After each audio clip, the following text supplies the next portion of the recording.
The Morrison Hotel is not just a relic of Los Angeles history, it's a cultural icon immortalized by the Doors on their 1970 album of the same name. Tragically, the 110-year-old structure was severely damaged in a fire on December 26th, with more than 100 firefighters battling the blaze. Though no injuries were reported, the historic building, which seemed to have been home to squatters in recent years, now faces an uncertain future. The fire is under investigation, and the legacy of the hotel looms large as fans and historians reflect on its place in rock history. The album's cover, captured by renowned music photographer Henry Diltz, is etched in the annals of rock and roll. In a 2020 interview marking the 50th anniversary of the album, Diltz revealed that the shoot was as spontaneous as it was iconic. The band initially sought permission to photograph inside the hotel, but were denied. When the hotel clerk momentarily stepped away, Jim Morrison and his bandmates slipped into the lobby, quickly taking the now famous shot on a single roll of film. It was a funky old sort of flop house where rooms went for $250 a night, Diltz recalled. Kids, ask me what album covers I've taken photos for, and I mentioned the Eagles, Jackson Browne, CSN, America, and, they say, yeah, and I say, yeah, Morrison Hotel. They go, dude, you took Morrison Hotel? They say, hey, this guy took Morrison Hotel. And it creates a big ruckus. This is the album that's what, the granddaddy? I mean, it's the one that lives on. But this was an actual place in downtown LA that Ray Manzerek discovered. Dorothy and I are driving around, as we usually did in Los Angeles, and driving around weird neighborhoods, and we're downtown, and we come around the corner, I think it's on Hope Street, right off Pico, and there is this window saying Morrison Hotel. So it was a kind of place where you could, as Jim said, a kind of place where you could start a religion or plan a murder. The Morrison Hotel, bigger than Jack, baby. We came inside here, and I told the guy at the desk, I said, we're gonna just take a couple of pictures. We'll just be a minute, no problem.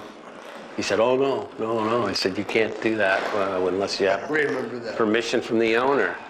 And first I was going to have him just stand in front of the window, which wouldn't have been as good. No, not even. But as I looked through, I could see the guy leave the desk, get in the elevator, and split. So I said, quick, run in there. And then they hit their marks. I mean, none of it planned, right? Jim was up in the middle like that, and then bang, bang, bang, bang. One roll of film, and they were out of there. Is this the window? This is the window. It was right next to the door. Yes, this is it, right here. This is the window. He would be Morrison. You would be Jim Morrison, right there. Constructed in 1914, the Morrison Hotel became emblematic of the downtown LA lodging scene, modest and practical, if not glamorous. By the late 20th century, however, it had gained a reputation for poor living conditions.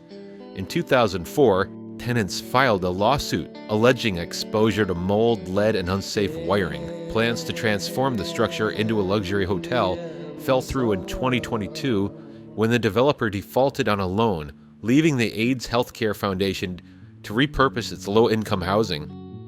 But even this effort faced challenges, as unhoused individuals repeatedly broke into the property. Fans of the Doors often made pilgrimages to the site, drawn by the allure of its musical history. The Morrison Hotel album, anchored by songs like Roadhouse Blues, stands as a testament to the Doors' legacy and their ability to capture the raw, gritty spirit of late 1960s America. Diltz's photograph showing Morrison seated with his bandmates in front of the Morrison Hotel sign perfectly encapsulates that ethos. Few know that the album almost had a different concept for its cover. The second half of the record, titled Hard Rock Cafe, inspired Diltz and the band to photograph at a nearby cafe of the same name, but the owners refused. We were driving around. Okay, we shot this is the first part of the session. Now we need to get something to drink. Let's have lunch. Let's have something to drink. What do you want to do? So Jim said, hey, let's go down to Skid Row. Let's go down to Main Street down there on 5th and Main. Okay, now wasn't it right like down there? So we go down to 5th and Main, and we're hanging out with the bums and looking for a place to go and maybe get something to drink that wasn't too scudsy. And what do we find? This is not planned at all. What do we find? But ladies and gentlemen, the Hard Rock Cafe, the original Hard Rock Cafe.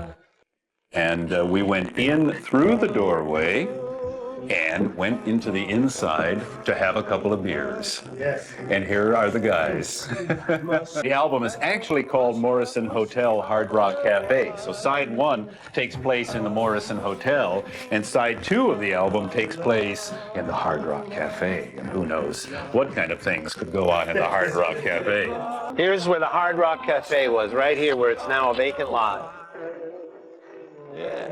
At the same time, when we were shooting all this stuff, the record label contacted me, and they needed publicity pictures. So we decided we'd go to Venice and walk along the beach and walk along the boardwalk area there in front of the shops. And so we did that. And I had my Super 8 camera with me, and I was taking Super 8 movies, but mostly I was filming this pack of dogs that was following us all over the place because they were running around, their tongues hanging out. I'd run around in front of them with the Super 8 camera, you know, and have it up above them. But I managed to get a few shots of Jim and the Doors at the same time. And here are the Doors doing what they did. I mean, let's face it, we would drink and we would smoke pot. Whoa! Oh, it was great, man. What a day. And here we are. Look at them. They're just chowing on down, man. A great day was had by all. The end. The fire that engulfed the building has left fans mourning not just as a physical loss, but the tangible link to the Doors' artistic legacy. So while the fire has left the future of the building uncertain, perhaps this and other historic places need to be better preserved or restored to ensure they remain more than just a memory, rather than having these historic properties being purchased and allowed to deteriorate to the point where they can be taken over by individuals facing homelessness and addictions. As of now, a part of Los Angeles history is at risk of being lost forever, serving as a stark reminder of how far things have unraveled. And on that uplifting note, we ask you to subscribe and hit like. That's going to do it for today. We thank you for watching Rock Buzz.